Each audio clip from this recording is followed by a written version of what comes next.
Welcome back. You're watching BBC News Now. The British government has failed in its attempt to block a challenge against its decision to ban Palestine Action under terrorism laws.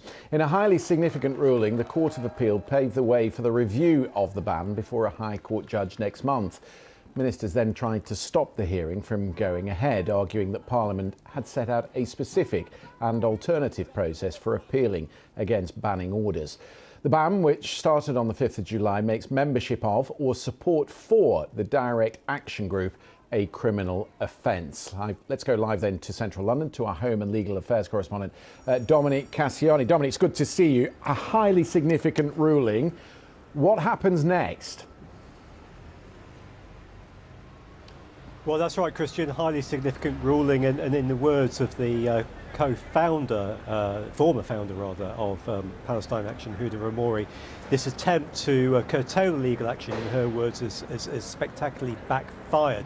In essence, what's now going to happen is this very controversial group, Palestine Action, they're going to get their day in court this coming November, in which they're going to challenge the British government's decision to ban them under our terrorism laws. And the ban is a really serious thing because it means that anybody involved in that group can be effectively investigated under terrorism powers, and they can face pretty long sentences for organising meetings, fundraising, showing support and other offences. Now, the government had argued that this review in November shouldn't go ahead on the basis that Parliament has set out an alternative but quite long-winded process for any banned group to try and use instead.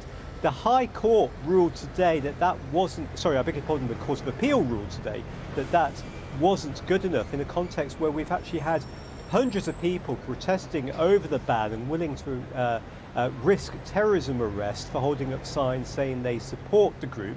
So the Court of Appeal said it's in everybody's interest for this to be solved sooner rather than later, and we've got to get on with actually having this hearing. So that's a little bit of a legal egg on the face for the government, because they've lost this attempt to curtail the process.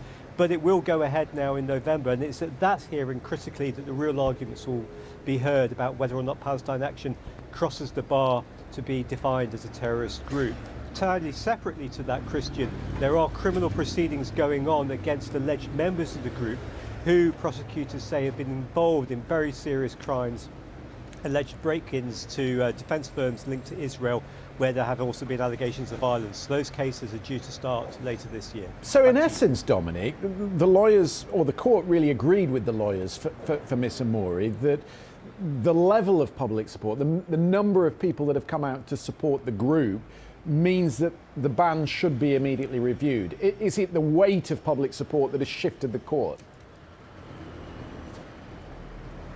I think, Christian, the issue is not necessarily the weight of public support, but the legal uncertainty that has come with that support. That's the key issue here. Right. So far, we've had about 2,100 people have been arrested in a number of protests, mostly in London in Parliament Square, and lots of people who have seen those pictures of people sitting down quietly and holding up signs saying, "I oppose genocide, I support Palestine Action."